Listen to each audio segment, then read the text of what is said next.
Welcome to the Mproof Expert Series. In this series, we will discuss some key subjects around the topic of IT service management.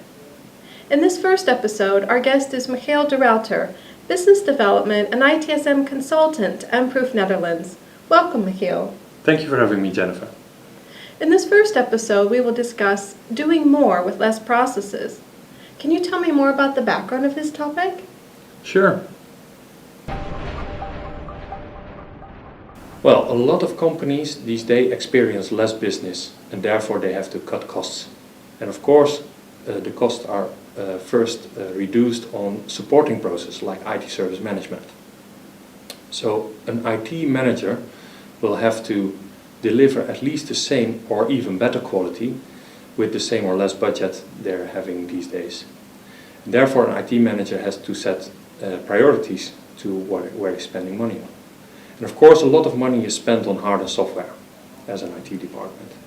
So the rest of the money will be spent on the organization and the people that are working in, and of course how they work with the processes they use.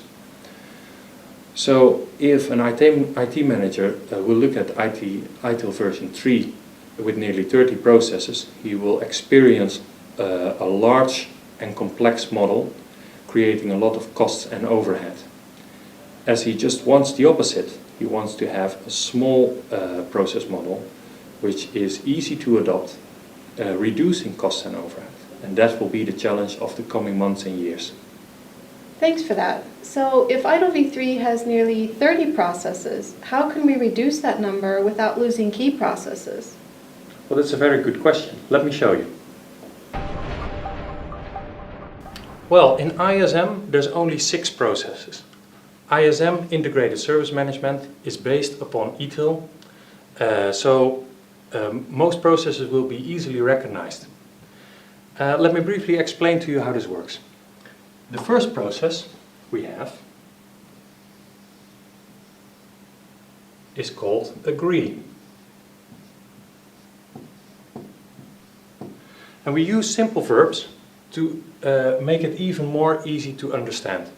Within the agree process, everything that we need to agree with the business, like services, the service level, and even how to contain that in a service catalog, falls under the process agree. So when everything is agreed with the business, and we now know what services we should deliver against what service levels, we can make that operational. And therefore the second process comes in. And the second process is what we call change.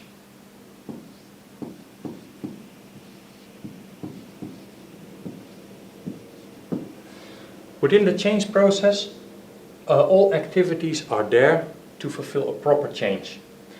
We change only things that falls under the agreement, and that is what is in your IT infrastructure. So all configuration items that are in the responsibility or under the responsibility of the IT department will follow the change process.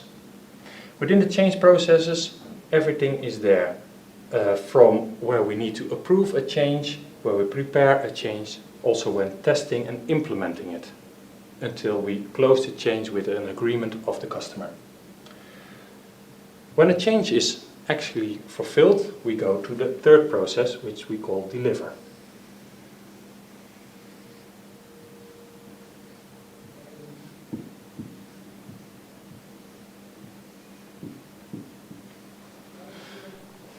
When a change is fulfilled and we go to the deliver process, in this process we have all activities of reoccurring tasks or just single tasks that we need to do to keep our IT infrastructure up and running.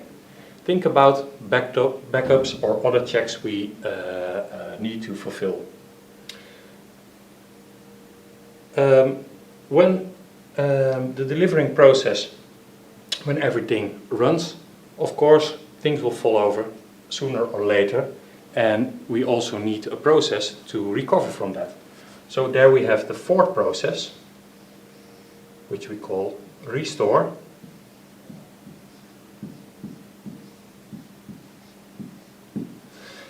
And of course, when you think about restoring, the goal is to, as quickly as possible, to go back to the service that and the service level that we agreed upon within that specific time. We can either do a quick restore and we go back, a quick reset and we go back to the deliver process, or sometimes we need the change process before we go back to the deliver process. Those 4 processes are actually all we need in our model to be effective as a service management organization. That's why we call these 4 processes the effectiveness processes. Okay, so that's really easy to understand. But you told me that there are 6 processes in the model. So what about the other 2? Very true. The last 2 processes we don't need for the process model, but they will make the IT department much more efficient. And as we talked about earlier, that's what we need when we have less budget to spend. So the 5th process is what we call inform.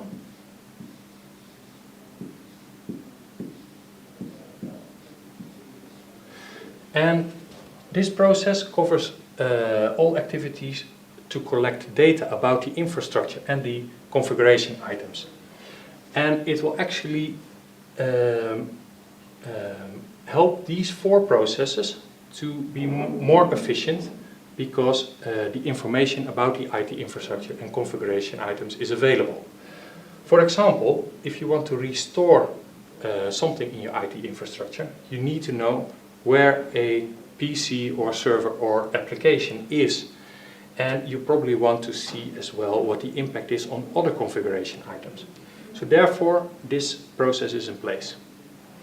The last process is a technical process, and it's about preventing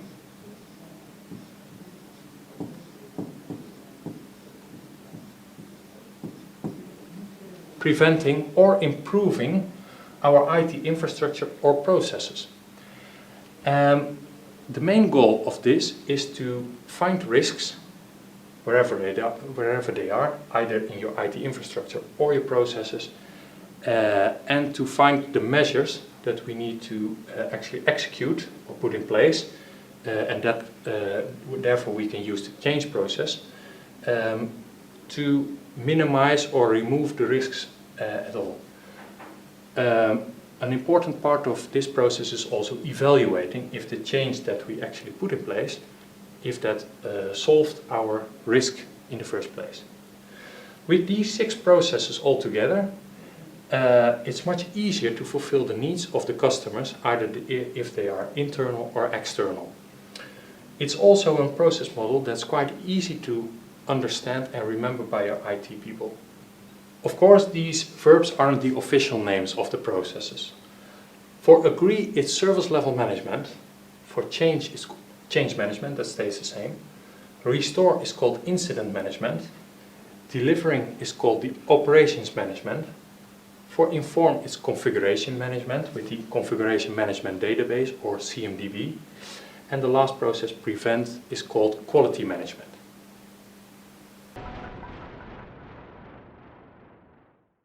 Thanks, Michiel. I think that gives us a much clearer picture now of what ISM is and how it can be implemented much quicker and easier than all 30 processes in IDLE.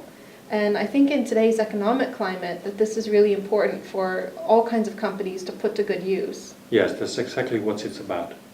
Well, thanks for that explanation today. You're welcome. And we'd like to thank you for joining us today on our first episode of the Mproof Expert Series. We'd like to hear your comments and your feedback, so please join our Mproof ITSM expert group on LinkedIn. There you can post your comments and ask any questions that you might have, and one of our experts will reply. See you next time.